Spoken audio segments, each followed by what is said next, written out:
Good morning. How are you?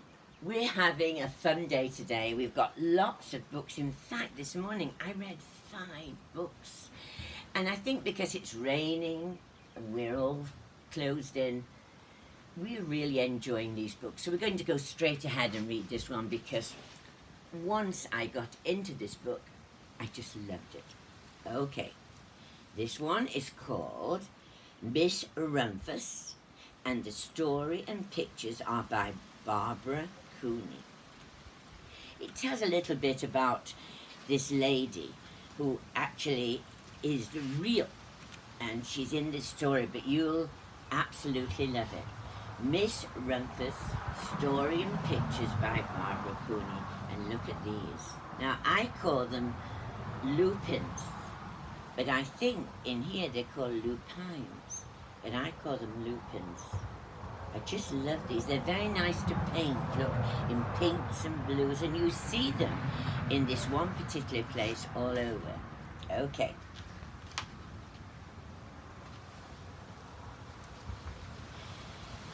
The Lupin lady lives in a small house overlooking the sea. In between the rocks around her, the house grew purple, blue, and rose-colored flowers.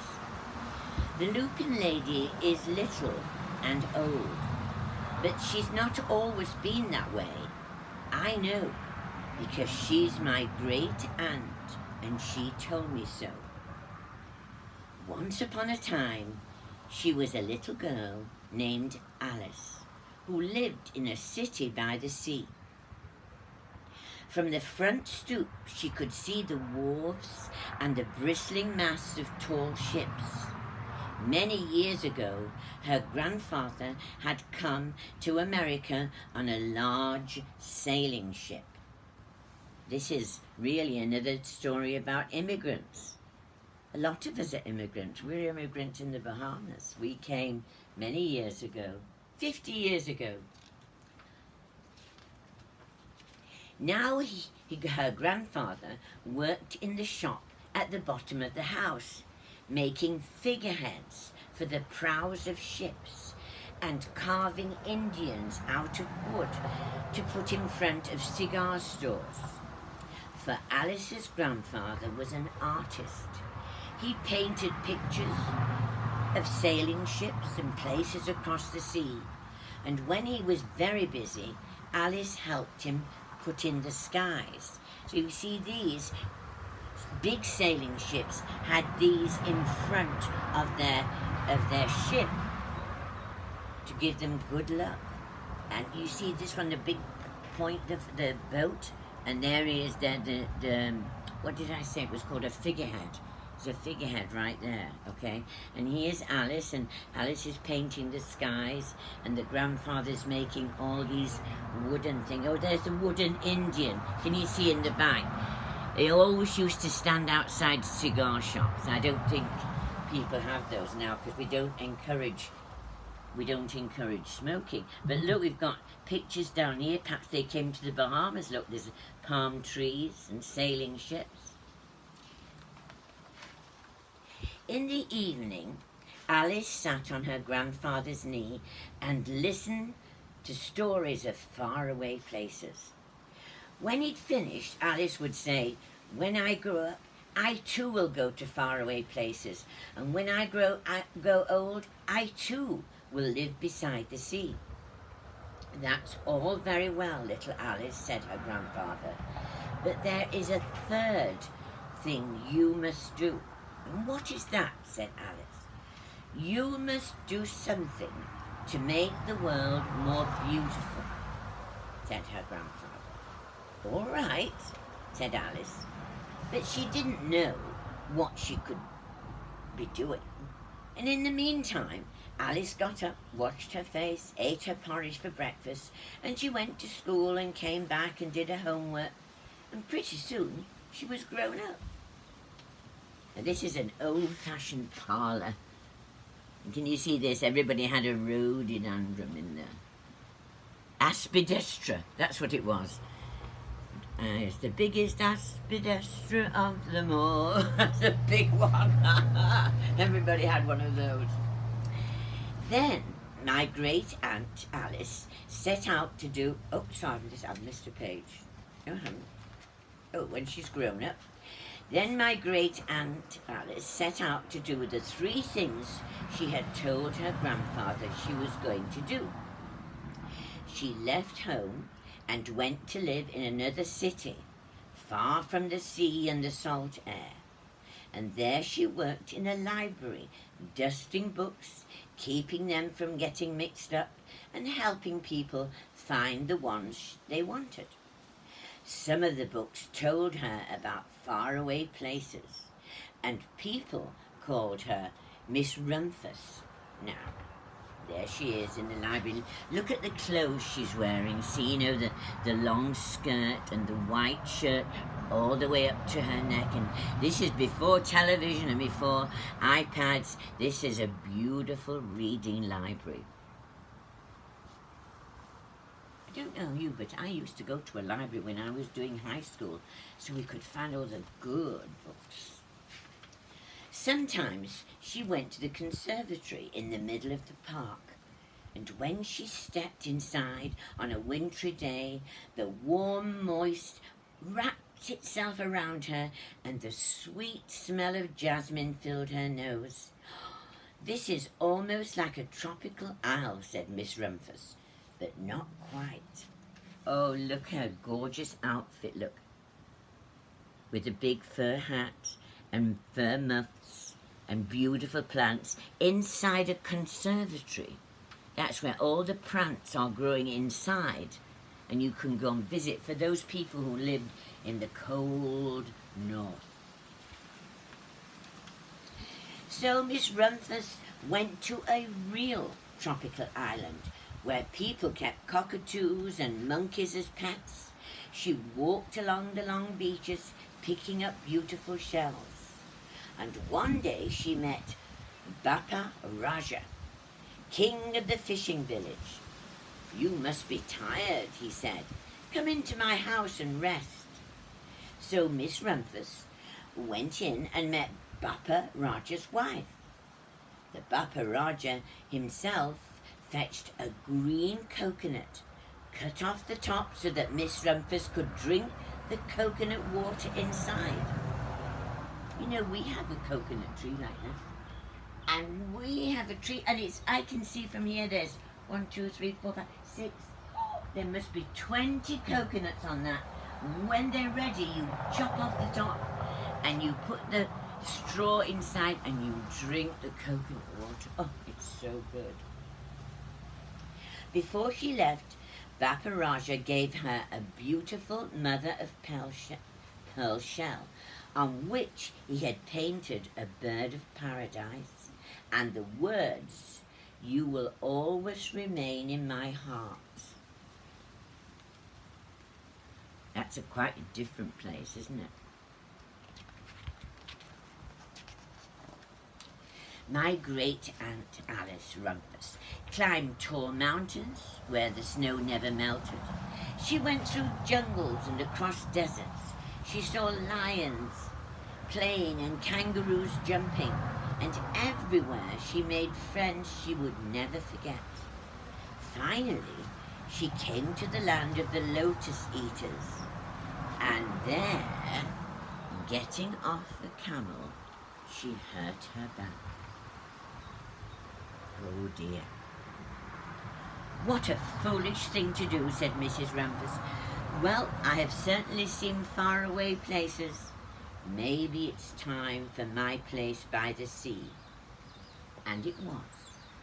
And she did. So she left all the exotic places and she went to live in Maine. Look at that house by the sea. Would you believe a few weeks ago I was living in a house by the sea, and when I opened my windows I could see the sight. From the porch of her new house, Miss Rumphius watched the sun come up. She watched it cross the heavens and sparkle on the water, and she saw it set in the glory of the evening. She started a little garden amongst the rocks that surrounded her house, and she planted a few flower seeds in the stony ground. Miss Rumphius was almost perfectly happy. But there's one more thing I have to do, she said. I have to do something to make the world more beautiful. But what? What can I do? The world's already a pretty nice place, she said, looking over the ocean. The next spring, Miss Rumphius was not well. Her back was bothering her, and she had to stay in bed most of the time. The flowers she'd planted the summer before had come up and bloomed in spite of the stony ground. She could see them from her bedroom window, blue and purple and rose-coloured. Lupins, said Miss Rumphius with satisfaction.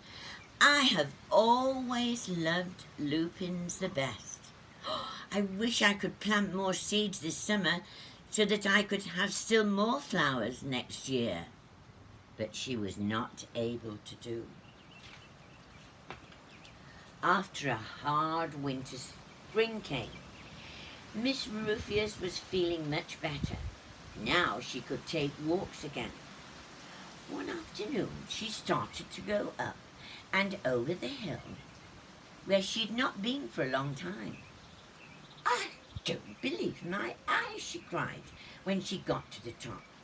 For there, on the side of the hill, was a large patch of blue and purple and rose-coloured lupins. Well, it was the wind, she said, as she knelt in delight. It was the wind that brought the seeds from my garden here, and the birds must have helped. Oh, then Miss Rumphius had a wonderful idea. Look, she's got grey hair now, look at these. I told you they're beautiful to paint. You just do little sort of dots like that. It's really good. She hurried home and got out her seed catalogues. She sent out for the very best seed house for 5 bushels of lupin seeds. And all that summer, Miss Rumphius, her pockets full of seeds, wandered over the fields and the headlands. And look what she's doing, look. See?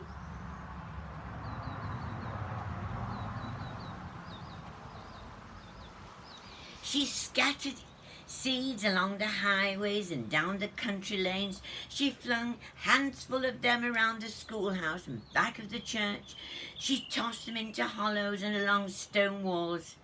Her back didn't hurt her any more at all. But some people now called her the crazy old lady. Well, I don't care. Some people call me the crazy old lady too. The next spring there were lupins everywhere. Fields and hillsides were covered. Isn't that lovely?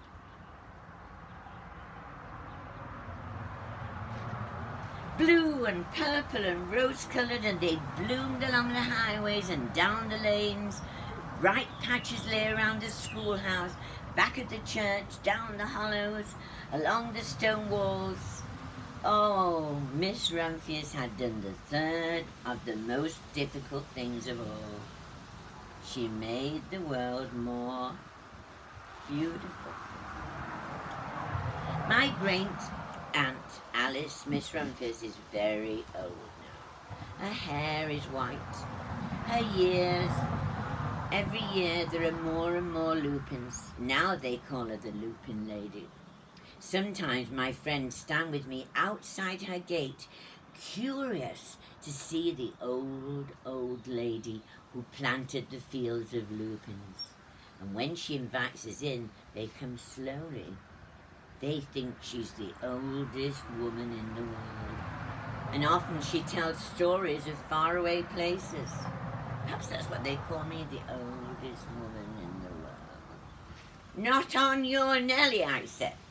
When I grow up, I tell her, I too will go to faraway places and come home and live by the sea. That's all very well, little Alice, says my aunt, but there's a third thing you must do. What is that, I ask. You must do something to make the world more beautiful.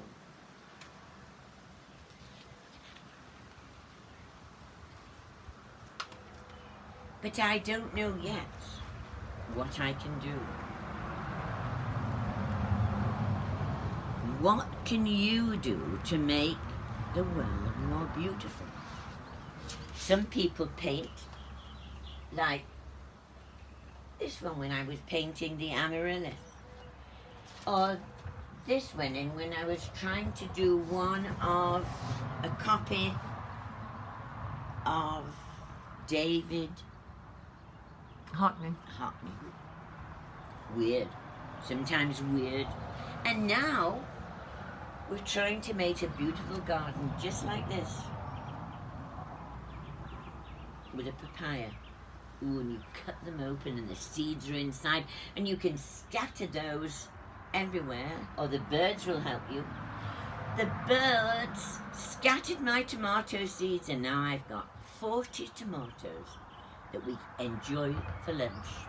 Well, I've talked too much today, but it was really nice talking to you. We'll see you next time. Bye.